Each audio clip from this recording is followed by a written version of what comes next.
بسم الله الرحمن الرحيم. الإخوة الأحباء، معكم أخوكم الدكتور طارق عبد الحميد مرة ثانية.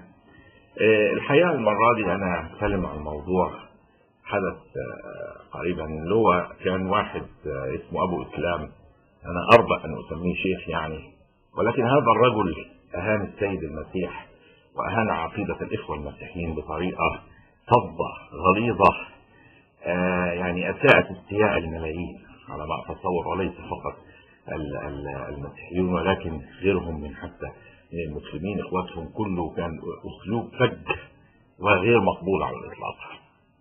انا الحقيقه عندي سكتين، يا اما اقعد اوجه الشتائم والسباب لواحد زي ابو اسلام ده، ولكن انا انأى بنفسي ان انا انزل لهذا المستوى. فانا الرد عليه هيكون رد من داخل القرآن نفسه، عشان هو فيه مفاهيم كده دايما للأسف متركبة متربطة عندنا من سنين ومتركبة في دماغ بعض الناس، إن المسيحيين دول كفرة، إن عندهم 3 آلهة، ده بيقولوا ابن ربنا، ده كفر بواح، واللي يقول عليهم دول نصارى بطريقة كده يعني كأنها كلمة يعني مهينة. فأنا هسترجع بعض المفاهيم القرآنية الخافية عننا، واللي احنا لو تأملنا قليلا في كتاب الله يمكن نرى الأشياء بصورة مختلفة تماما. يعني أنا هدي مثل على سبيل المثال كلمة ابن الله. احنا عندنا في القرآن واضح جدا ضد مفهوم معين لهذه الكلمة. الكلمة دي الكلمة عبارة عن أحرف ومفهوم. اللي بيعترض عليه القرآن مش الأحرف زي ما ناس كتير فاهمة، ولكن مفهوم معين اللي هو ايه؟ أن لا يكون له ولد ولم تكن له ايه؟ صاحبة. يعني ايه الكلام ده؟ يعني المشكلة كلها في ان في ناس في وقت نزول القرآن كانت مقتنعة ان الله ده ان سبحانه وتعالى تزوج من امرأة وانجب منها ولد، وده كان مفهوم موجود عند بعض الرومان وكده في العصور دي، فده اللي كان مرفوض في القرآن. لكن استخدام كلمة ابن او ولد بمفهوم روحي، زي ما احنا بنقول ايه؟ كلمة الله وروح منه القاها الى مريم مثلا، احنا بنقول كده، ده المفهوم. زي ما بنقول الكلمة بنت الشفاء هي اللي بتنتج عنها، او فنفس المفهوم روح الله او كلمة الله لو استخدم البعض ابن او ولد او كده بيغير المفهوم اللي هو تزوج، ان الله تزوج وانجب. وانا لا ارى في حياتي واحد من الاخوة المسيحيين مقتنع ان ربنا تزوج وانجب. كلها مفهوم روحي، مفهوم مجازي. وعشان نفهم يعني ايه مفهوم مجازي، تصور لو واحد جاء علينا احنا كمسلمين وبص علينا واحنا بنصلي للايه؟ ناحية الكعبة، هيقول لك ايه ده الوثن اللي انتوا بتعبدوه ده؟ قول له انا ما بعبدش وثن. يقول الله، ده انت كنت ما تيجي لما تيجي تصلي تقف تدور وتلف يمين شمال لحد ما تلاقي الحجره دي وبعدين تروح ساجد ناحيتها. اقول له بس انا عمري ما عبدتها. يقول لي لا انت بتعبدها. اقول له ده مفهوم مجازي. يقول لي لا ويصر ان انا بعبدها. هو ده اللي حاصل بالظبط، ان هو زي ما احنا عندنا مفاهيم مجازيه، يعني احنا بنقول يد الله فوق ايدينا. هل عمرنا فكرنا ان ربنا له ايد وفيها ضوافر زينا وكده؟ حاشا لله. بنقول فسبح بحمد ربك دي في القرآن فإنك بأعيننا. ربنا له عينين كده زينا ورموش طلع منها؟ حاشا لله. بنقول الرحمن على العرش استوى. هل هو ربنا قاعد على كرسي زي انا قاعد دلوقتي؟ ويحمل عرش ربك فوقهم يومئذ 8 في 8 شايلينه، او الذين يحملون العرش ومن حوله وكأنه محدود. هل احنا مفهومنا عن الاله انه محدود؟ لا. طب ايه كل الايات دي اللي احنا بنقراها عادي مفيش مشكلة عندنا وعمرنا ما فهمناها بمعنى غير المعنى المجازي بتاعها؟ كذلك غيرنا برضو من حقه يبقى عنده معاني مجازية. فلما الناس دي بتقول ابن الله او كذا، لا تعني بالصورة اللي مرفوضة في القرآن وهي مفهوم الكلمة وليس مجرد احرفها، اللي هو ان يكون له ولد ولم تكن له صاحبة. فالموضوع هو عبارة عن ان الله ان يكون مرتبط بزوجه، هو ده المفهوم المرفوض. ما فيش حد مسيحي بيقول ان الله تزوج او الكلام ده خالص، كلها مفاهيم مجازيه. زي عندنا امام الكعبه بنقول ايه؟ بيت الله مثلا، وربنا مثلا ساكن جواه، لا مفهوم بنقول مجازي. كذلك الحال عندهم برضه مفاهيم مجازيه. المعنى الثاني اللي هو عامل يعني اضطراب عند الكثير، اللي هو يقول لك ان عندهم 3 آلهة وايه؟ لقد كفر الذين قالوا ان الله ثالث 3. طب تعالوا انتوا للقرآن نفسه نشوف لما استخدم تعبير مشابه. قال على سيدنا محمد عليه الصلاة والسلام وهو خارج من مكة مع أبو بكر الصديق، قال إيه؟ ثاني اثنين إذ هما في الغار. ثاني اثنين، يبقى لما أقول لك ثاني اثنين هما اثنين وده واحد منهم، مش كده؟ لما أقول لك ثالث ثلاثة يبقى هما ثلاث آلهة وده واحد منهم. فآية لقد كفر أن الذين قالوا أن الله الثالث ثلاثة، أي أن هناك ثلاثة آلهة وأن الله هو واحد منهم فقط. ودي تفرق قوي قوي قوي عن أقول لك أن الله واحد وموجود في ثلاث صور أو بيسموها أقانيم، أو زي عندنا صفات الله والرحمن والرحيم، ما هماش ثلاث آلهة، هم إله واحد بس ثلاث صفات مختلفة. هم شايفين زي ما احنا بنقول ربنا عايش في قلبه مثلا على سبيل المثال، مش معناها ابدا ان هو ربنا داخل جوه قلب الواحد وقاعد جواه لا نهائي، مش ولكن هو معنى برضه مجازي. لكن هو الايه اللي بتقول لقد كفر ان الله الذين قالوا ان الله الثالث ثلاثه، ده معناه ان الاله هو مش واحد، هو في ثلاث الهه وده واحد منهم ربنا. لكن المسيحيين ما بيقولوش كده، لما بيكلموا ربنا بيقولوا له ابانا الذي في السماوات، مش اباءنا، ما بيقولوهاش ايه جمع، يعني بتبقى واحد. فبرضه دي عشان تقرب المفاهيم شويه، لا عشان ما نتركش للناس اللي زي ابو اسلام وغيره الساحه في مفهوم الدين. الكلمه الثانيه اللي برضه مشهوره يقول لك لقد كفر الذين قالوا ان الله هو المسيح ابن مريم. عشان نفهم الايه دي الحقيقه انا بحثت كثيرا، ومن ضمن المفاهيم اللي رأيتها في كتاب تفسير الشوكاني، وهو من التفسيرات اللي فيها اشياء جيده، يعني فيها اشياء اعترض عليها ولكن في معاني جيده فيها، ان لغويا بيحلل هو كويس لغويا في بعض الحين، يقول لك ان هناك فرق بين الله هو المسيح ابن مريم وان المسيح ابن مريم هو الله، في اختلاف لغوي ما بينهم. يعني ازاي؟ تعبير ان الله هو ابن مريم او هو المسيح ابن مريم ده بيحد الذات الالهيه كلها في هذا الجسد المحدود وقت نزوله على الارض. ومش هو ده اللي بيقوله الاخوه المسيحيين. الاخوه المسيحيين بيقولوا ان الله لا محدود، وان هو ده روح ربنا موجوده فيه اللي وتجسدت على الارض، لكن ما بيقولوش ان هو وبرضه مفهوم مجازي زي ما اتفقنا، زي ما عندنا احنا برضه تعبيرات مجازيه، ان هو ان الذين قالوا ان الله هو المسيح ابن مريم، وقد كفر الذين قالوا ان الله هو المسيح، هو معناه انهم حددوا الذات الالهيه فقط في صوره البشر هذه، الصوره البشريه هذه.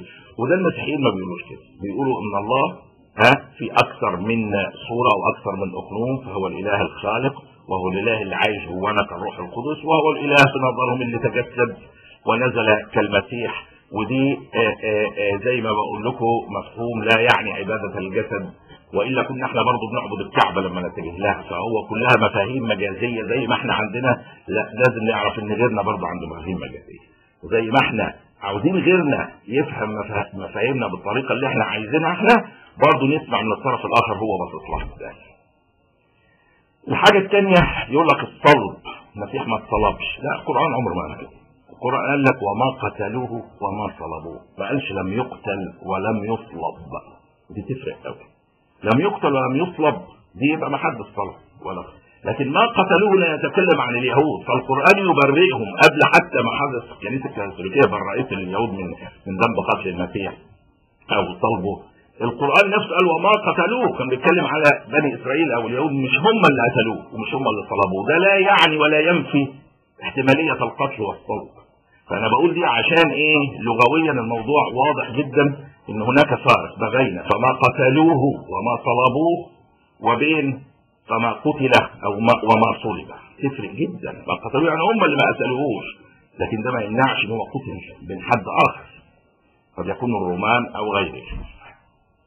برضه مفهوم يقول لك حمل الذنوب البشر ان حد يشيل ذنوبك. طب ما احنا برضه عندنا ايه مثلا يمكن ما بناخدش بالنا منها بتقول الم نشرح لك صدرك ووضعنا عنك وزرك. طب هو ايه وزر الانسان؟ شوف الايه بتقول لك ايه، ليحملوا اوزارهم كامله يوم القيامه ومن اوزار الذين يضلونهم بغير علم الا ساء ما يزرون. الوزر هو الذنب الشديد او الخطيئه. فلما اقول لك احمل عنك شيء، يعني انت شايل الصينيه مثلا وبقول لك ايه دعني احملها عنك، يعني انا اشيل الصينيه ايه بدالك. فممكن بعض الناس، انا مش بقول ده هو ده المفهوم، ولكن انا بقول ان هو القرآن حمال اوجه، وانه في اماكن كثيرة للتلاقي، وان احنا ما فيش داعي نكره بعض على مجرد اختلاف بعض المفاهيم اللي ممكن تكون موجودة احيانا بعضها عندنا بس احنا مش واخدين بالنا. اللي هي ووضعنا عنك، مين اللي بيتكلم هنا؟ ألم نشرح لك صدرك، الله هو اللي بيتكلم. ووضعنا عنك، بيكلم محمد، بيقول له عليه السلام، بيقول له ووضعنا عنك يعني شلنا وزرك اللي هي الخطيئة والذنب الشديد الذي أنقض ظهرك ورفعنا لك ذكرك. فإذا مبدأ إن الله يحمل هذا ممكن يبقى فيه نوع من التشابه ما بيننا وبين الإخوة المسيحيين. هو حقيقة مش مبدأ احنا مشهورة، ولكن احنا بنقول النقط اللي هي ممكن يبقى احنا بنختلف فيها، في حين ان ممكن حتى القرآن نفسه يتفهم بطريقة أخرى فيها. ناس يقول لك ده نصراني، كلمة كأنها يعني عيبة ويتكلموا عنها ايه النصراني. طبعا المفروض انت تنادي الانسان بالاسم اللي هو يحبه الناس. يعني ما اعتقدش المسلمين يحبوا الناس يسموهم محمديين مثلا، تضايقهم. فمش معقولة واحد كل شوية يقول لك انت محمدي، دي ممكن تضايقك لان انت مسلم بس مثلا، يعني مش عاوز اسم تاني، مش عاوز تسمى اسم تاني. فبرضه لازم الانسان يستخدم الاسم اللي الطرف الاخر يحبه. ولكن انا برجع لكلمة نصارى نفسها واصلها في القرآن. انتوا عارفين اصل الكلمة دي ايه؟ الايات القرآن بتقول على السيد المسيح فلما احس عيسى منهم الكفر قال من انصاري الى الله؟ قال الحواريون نحن أنصار الله واشهد بأننا مسلمون. مسلمون هنا يعني خاضعين لله، مش معناها أتباع مثلا القرآن أو بيصلوا زي ده، يعني ده مجرد مفهوم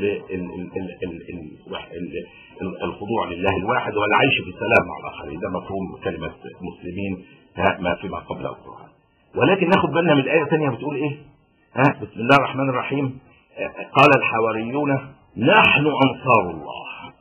فجاءت كلمة نصارى من أنصار الله.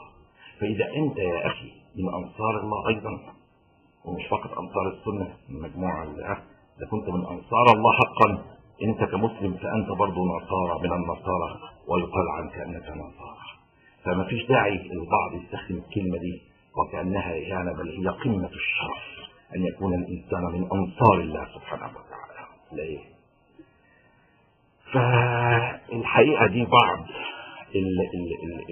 المعاني اللي حبيت اناقشها معاكم، ويجي اسمه اسلام ده يهين السيد المسيح، كانت اهانه لينا كلنا، ويتكلم عن كلمه رب. وعلى فكره بمناسبه كلمه رب يعني عشان هو مش عاجبه قوي ان بيطلقوا على المسيح رب، على الرب يسوع. انتوا عارفين القران في ايه بتقول ايه؟ انا بركز عليها دي، اتخذوا، دي كان في عصر الرسول نزل الآية، تقول ايه؟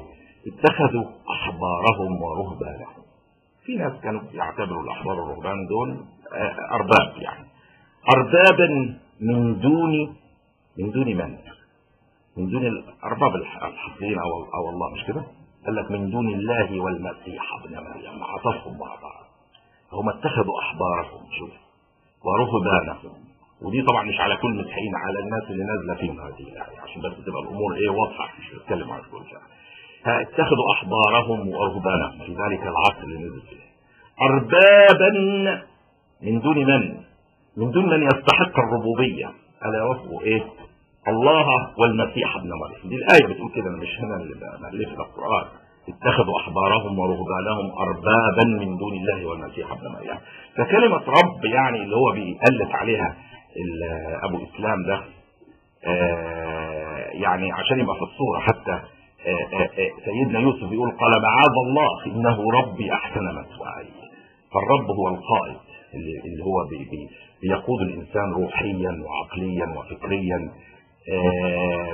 فحينما يسخر من ان يسوع بيتقال عليه رب، ده يبقى راجل لا يعرف في القرآن ولا في الدين ولا علاقة له بالإسلام.